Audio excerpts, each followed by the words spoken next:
Welcome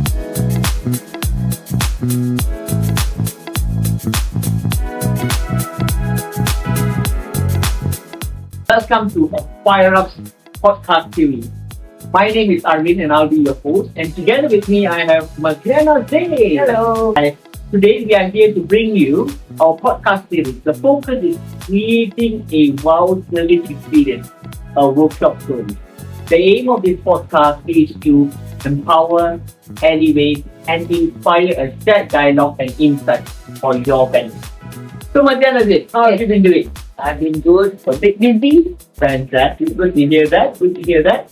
So, Mas, I thought maybe you can start out on a lighter note and maybe tell a little bit more about yourself and your experience and how you managed to develop for customer experience. Okay, I think a lot of my participants already know. I started off as an engineer. So I was in the state to get my degree. Alright. But over the years, after I worked about 9 years, Right. I decided to move into people development. That was when I was in Motorola Semiconductor. So from a QA engineer, I moved to trading team. From there, actually, I developed a passion, and it's like something that I visualized from there on. But my first work in customer service, customer experience was customer service program. So I had an opportunity to develop the program, learn instructional design, and also learn about the philosophy and psychology of people. Wow. When I got into it, I really loved the feeling, when I see the shining eyes from my participants. That's how I fell in love and very passionate about. Wow, sounds exciting. Your journey is very interesting. Now, talking about developing the instructional design, I mean, AspireUP and of course Madriana Zay here, we sort of collaborated, came out with a wonderful design, service with a wow, and we ran it for quite a number of organizations, including the financial services industry, right? So maybe we can sort of take a deep dive into that, right? What inspired you to design this service with a wow workshop for the financial services? Very good question. Thank you very much for the question. Okay, the inspiration of any design that I do is always with the client. And when I work, I work my head around the client, I will keep myself in the shoes. That's number one that I do. The second thing I do is I put myself as their customers, and that quite people, however, is also the some challenges there. The thing is, when you put yourself in the customer shoes or bank customer shoes, right? You are able to, because we are customers ourselves. Correct. Yeah. So we are customers. So that's why I say it's quite simple. However, there's many types of customers. So it's about asking a lot of people on their experiences as well.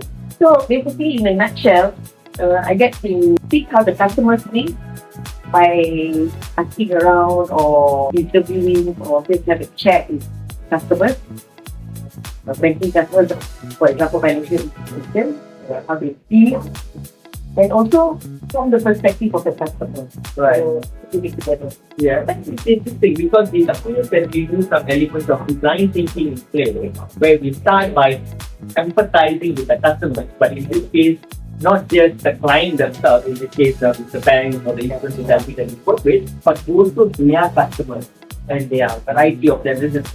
That's interesting. So, tell me a little bit more about some of the key components or building blocks of this service with a wow workshop.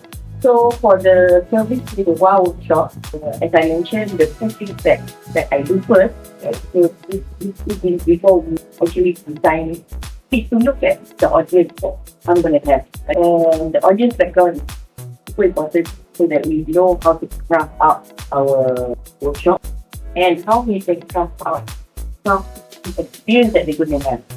So whatever I design, I put in the principles of service, for example, that I'm going to do in the workshop. I will have to do first. Meaning the principles like experience and expectations, right, is part of the service experience.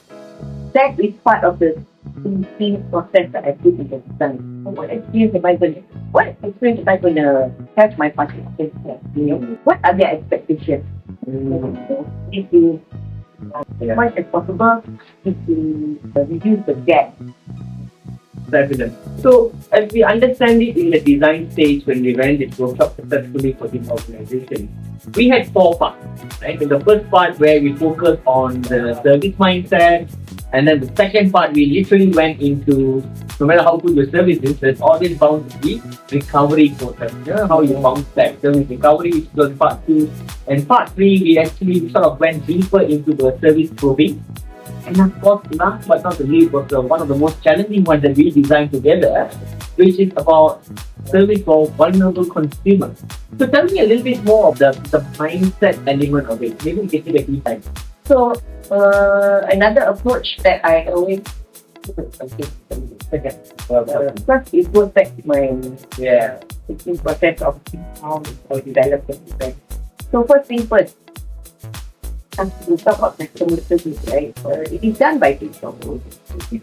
There's so many types of people, so many types of staff, employees, different experience. So first thing first is to align their mindset. What do I mean by align their mindset? One is to take them out from the transactional thing that they do daily. So you can get stuck in so easily. I worked in organization before.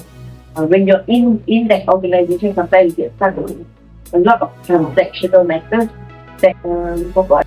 Everyone is human. Yeah? So it is a mindset of having your job is not only transactional, but also it's about making a difference in the people that you serve. Right. That mindset needs to be developed first before we give them the skill. Right. So there's something called the positive job description. Yes. Yeah. That's one activity that I actually put in. And also there are many other activities you can do actually to bring them out, from the transactional mindset mode into the more personalized and purposeful. I love that. Yeah. Personalized and purposeful. Anything we do, gotta have a purpose. So being human, or people, if they have a purpose, they do the job excellently. Absolutely. Well said. So it's purposeful and making choices. That's the other thing. That's the other one. Making choices is about, yes, you have a purpose, but when you're with the customer, you have a choice. Either you give great service, good service, or okay service, or that would be service. These are all choices. In life, we all always have choices. Yeah. Like I said, but sometimes in corporate, they are so deep into the transactional mode, to checklist and SOP. We forget about us being people. Correct. We're serving another human. Absolutely. Yeah. That kind of mindset. That is brilliant. That's perspective. For shifting perspective, getting them to understand what is their real positive job description and how they can actually go out there and make a difference. Brilliant. So, 15 years now, of course, in that service mindset module, we also spoke to them quite a lot about service interaction, conversational service interaction and all that. Maybe you can share a little bit more about what are some of the techniques that you use, to get them to create a more elevated service interaction. So this is interesting. Okay? Why it's interesting? Because from the personal point of view, the service interaction starts with communication. And in our lives, we communicate that. Everything we do is starts with communication. And in service interaction, it's always the how, not the what you say, but it's the how, so that the customer will feel good. So service is about managing their emotions, right? Are there going to be challenges? Are there going to be complaints? Are there going to be things that are not perfect? Yes. Right? We strive for perfection, but we're not perfect. Yeah. We want to achieve we want to achieve 99% perfection. Sometimes there's many other factors that make us, that we try to achieve that perfection. Henceforth, that when they see it's not perfect, it's not something that is not per their expectation, they're not going to be happy. So it's in the interaction, at any point with the customer, right, that we can manage their emotions. Yeah. So this interaction is a skill. They have a mindset and you need the interaction skills, which part of this communication, how the tonality, information, yeah. And with that, you can build in like lessons or technique, right? That we can have. Yes. Another GPS is to ask general questions, probing, okay? General questions, probing questions, and solutioning. Yeah. So GPS is a solutioning, to find solution for the customer. The customer will come in, they always have a problem. Yeah. Either they want to do inquiry, correct? Because they don't know something, or they want to complain about something they're not happy. Okay, so you can use the GPS to actually deep dive into what actually is their problem. And so when we know or we find out what the problem is, we can definitely find ways to solve it and make them happy. Yeah. I think that's the keyword. Make them happy. Correct. And I think GPS is clearly a focus point that we did a little bit more in module 3 when we sort of went deeper. Yeah, sort of deeper and all. Yeah.